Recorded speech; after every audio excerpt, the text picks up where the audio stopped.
Hi, I'm James. This is Donna, and it is day number 8 of the vacation in Italy. We're in Florence, and it was a good day. Day 8 was a good day. We went back to the Milkeria. And Milkeria. Different person there doing the old espresso. For the record, it was pretty darn good. I can't complain. And what did we have? Did we have anything to eat? A muffin that we shared. Oh, that's it. We shared a muffin. It was okay. It was fine. I thought it was good. Yeah. He doesn't like muffins, so I don't know why he has them. I don't know. Muffins are really popular here. Like there was at the market. We're going to talk about that in another episode. But and everything's stuffed. This muffin wasn't, but they love to squeeze Nutella and whatever into it. So this was a great day because it was our Michelangelo day. And from the Milkeria, always nice to have your espresso, we headed off to the Accademia. Mm-hmm. Easy walk from where we were, so that was kind of cool. And I don't know, kind of weird because if you've never been to Florence, it's all these little winding streets. But as you get to the Accademia, it's just a nondescript building. Yeah. Like it really, I don't know. I don't know what you were expecting. I was expecting something like extraordinary. And it's like, okay, we're here. And it's like, all right, it's just, I don't know. Well, it's right beside, I think because it's right beside the School of Architecture. Yeah. And I don't know if it's even sort of part of it attached or something. Yeah. Or, I don't know. It used to be part of the university or something. So, yeah. Yeah. So it was, we were in there for, well, we recommend get your tickets in advance because there are 2 lines, those who have pre-reserved tickets and those who haven't. And if you've pre-reserved, you kind of, fast pass to the front of the line, which was very nice. And there are lots of people outside who are more than willing to be your guides if whatever their fee is. Yeah, I think lots of art students and, are just locals. Yeah. So we opted not to get a guide, but when you go in, you can also get the, it wasn't really a headphone thing, it was more like a phone. Yeah. And then when you got to each of the exhibits, you could key in the number and just get, a few minutes of information. It gave you great descriptions. It was good. It was worth it. Yeah. And it was pretty darn impressive. Now, they were doing some work in the main walkway as you walk in. So you come in, you go through security, we got our headpieces, gave them our tickets, and then you start you come into the first chamber. And that's the chamber that has 3 statues intertwined. And that's just the warm-up. And that was pretty cool. Mm. And the vivid colors on the paintings around it, it was impressive. And then from there, you do the walk into where the David statue is. And there's a little hallway. Kind of cool, but they were actually doing some work. So some of the paintings were covered in that little hallway. There were some Michelangelo reliefs or pieces that he'd worked on. Yeah, the slaves. Yeah. So those were there. And you walk past those and then imposing in this naturally lit, what would you call it? Well, they have a name for it, but anyway, this room that is enormous, and you've got the David just there. A little bar thing around it, but you can get so close and you can walk around, and it's incredible, actually. Mm. Like, it really is one of those statues that you just kind of stand there and you're looking and you see hands and you see the face and all the detail, the minute detail of the muscles and veins. We were noticing sort of the veins on his hand, and in the hand is the rock that he's going to put in the sling to throw at Goliath. So it was cool. Like we were there for 90 minutes, just in that hallway, standing around, taking pictures, sitting. There's benches to sit on. There's a steady stream of people coming through. So we got people to take pictures of us. And I've got to say, except for the one lady who was holding her hands up and trying to frame part of the statue in her hands, everyone was just kind of there. It was cool. And actually what I thought was really neat is there are then a number of statues. So you're looking at the David, and then to your right, there are a number of statues that are also there, much smaller, but things you've seen in the magazines, things that you've seen in books. And it was just, there's so many statues around. Yeah. It was just, wow. It was really awe-inspiring. And there was one painting, I didn't write down the name of it, but there's also then a number of paintings around the outside wall as well. And there was one of them, and I just remember it was for the women's hospital. So there were it was all women in the painting. And the detail with the hair of the one woman had really frizzy hair. And the detail of the frizz of the hair, I don't know why that sticks in my mind, but we were there for 90 minutes. And we did go upstairs, and there were some other paintings in there, but really you're going to the Academia for David, and it's worth it. Mm-hmm. What was the one thing that because we actually, after we went upstairs, we were kind of walking out, and we went back in. Oh, because his eyes. Oh, that's right. Yeah, because the pupils of his eyes are little hearts.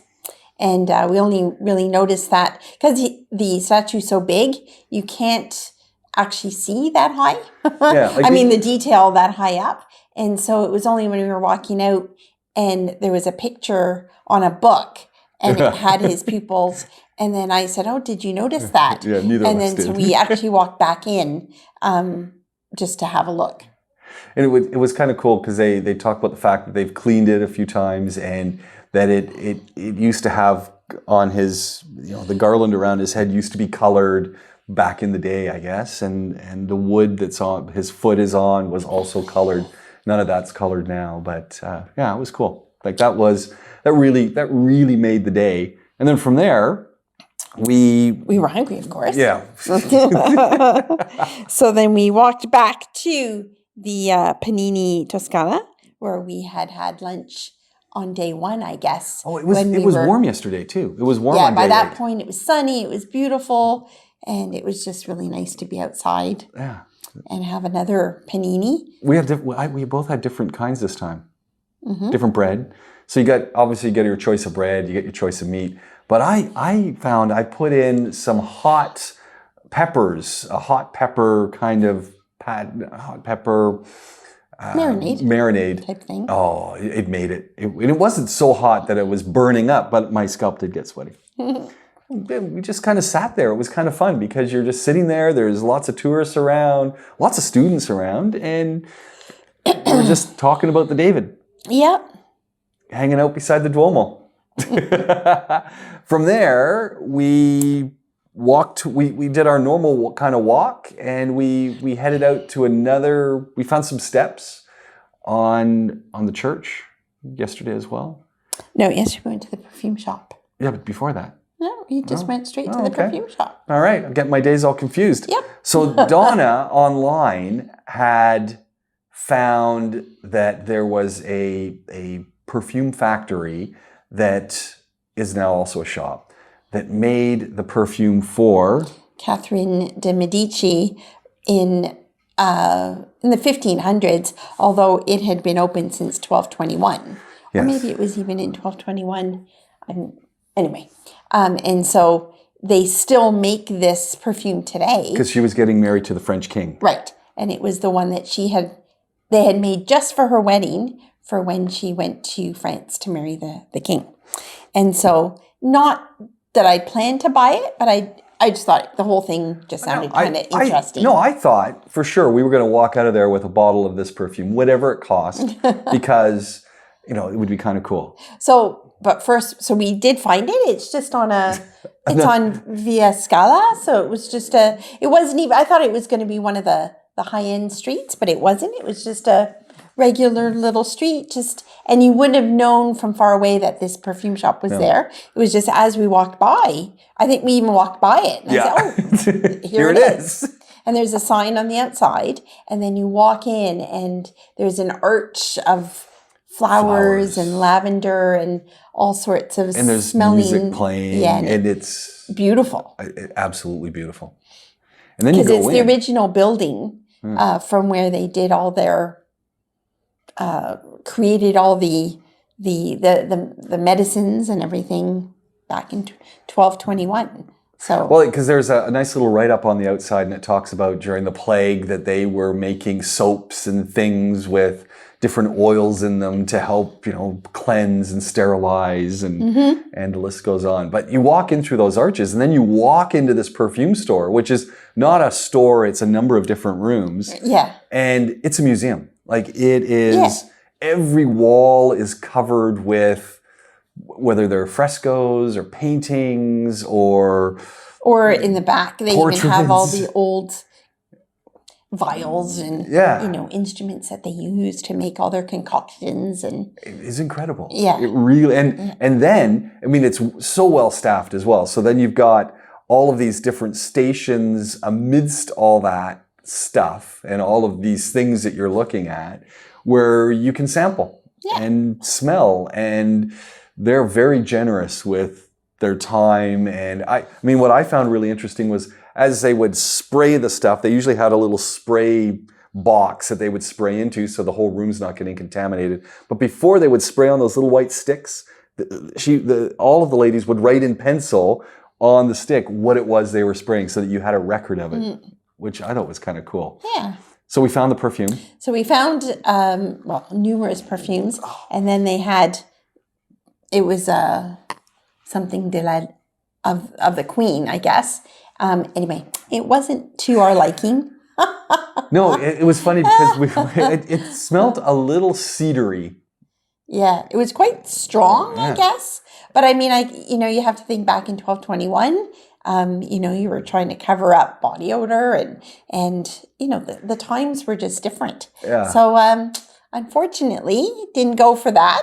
and then there were some other ones. We gave them a test. Yeah, tried a few, but I even tried they have aftershave, so I tried some of the aftershave. I was like, yeah, it's not going to happen. Yeah, it just wasn't to our liking. Yeah. But we were still really glad we went. It's still definitely a place. I mean, they also have soaps. They have creams. Lotions. They even have dog and cat sprays. They even and dog and cat bowls. They even had these beautiful dog and cat bowls. So they had all sorts, I think, and a lot of potpourri and things for the house, and so they have something for everyone. And you to could buy. get box sets. They had some box things, and all the packaging was exquisite. Yeah. And I think I was looking at a candle, because then they've got candles with the scents as well. Candle, a soap, and a cream was about €100. Mm-hmm. So, look, they're not giving it away, but you're getting some history, and it looked good. Yeah. We didn't leave with it. So it was a bit disappointing in that sense, but not disappointing that we had gone. Yeah. So we made our way out, and we just had a seat in a square on a bench, and we're trying to decide, okay, what are we going to do? And it was sunny and pretty warm.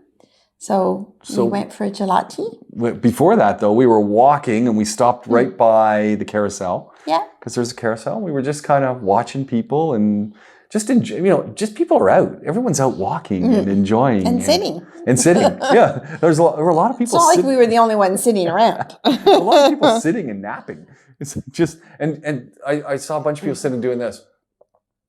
Just getting some sun. So it was kind of nice. And that's when we decided gelati time. And it was good.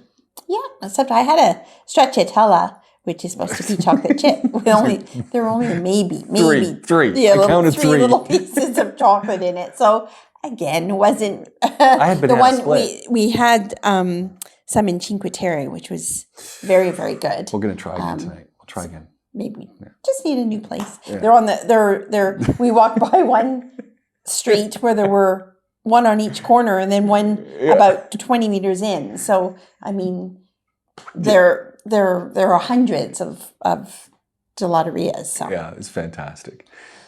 I had banana split. It was good. I didn't give the lady direction because I wanted to actually have two. There was a berry cheesecake they also had, which I want to try. So I didn't get that one. Oh. No, I wanted both. Oh, yeah. Yeah, but she just slung it in. She was in a rush. So yeah, they were pretty busy. A lot of people getting stuff. And then from there, we actually did something that we love to do, and we haven't really been doing a lot on this trip. do nothing. Just come back to where we're staying and put our feet up and do nothing. So we did that for a good hour and a half. Just, had the windows open. It was a beautiful day. And then we decided, okay, we're going to hike back down the 91 stairs and go for dinner. But that means you got to come back up. Another 91 stairs. It's a good hike. It really is a good hike. But we have the view. So anyway. So we went to dinner back to the place we went a couple nights ago, which turns out, do we have the name? Florentia. The Florentia. Oh, totally recommend it. And we were the only people eating there at the time. So we went in for dinner. We were it. And we got the story because the owner wasn't busy. And so we walked by and he'd been closed for 2 years. And they've just reopened. And it is truly, we thought it was kind of a family restaurant. No, it's truly run. He's the out front guy. His son was helping waiter, but he's a university student, so he's on and off. And his wife's the chef. Mm-hmm. And he used to run a restaurant in Place de Republique for 25 years. And but it was a huge enterprise with, like 300 seats for 300. And, it was a 20 waiters. Exactly. And he said it was just, it was a huge enterprise. So he gave that all up. He retired, but he wasn't ready to retire. So he opened up just a nice little small place with, I don't know, like we said, there's about 10 tables maximum. Yeah, if that. Yeah. And what a meal. What a meal.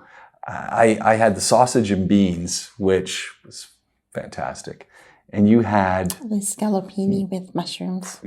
So I'm going for everything with sausage. Donna loves the mushrooms, so there's a little bit of a trend going. But what a great little place, and just fun. And again, like the other place that we had gone to the other day, that we found. No, the bistro. Oh yeah. That we liked. Same thing. Really small place. She was the wife was the server, dishwasher, everything, and the husband was the cook at that one.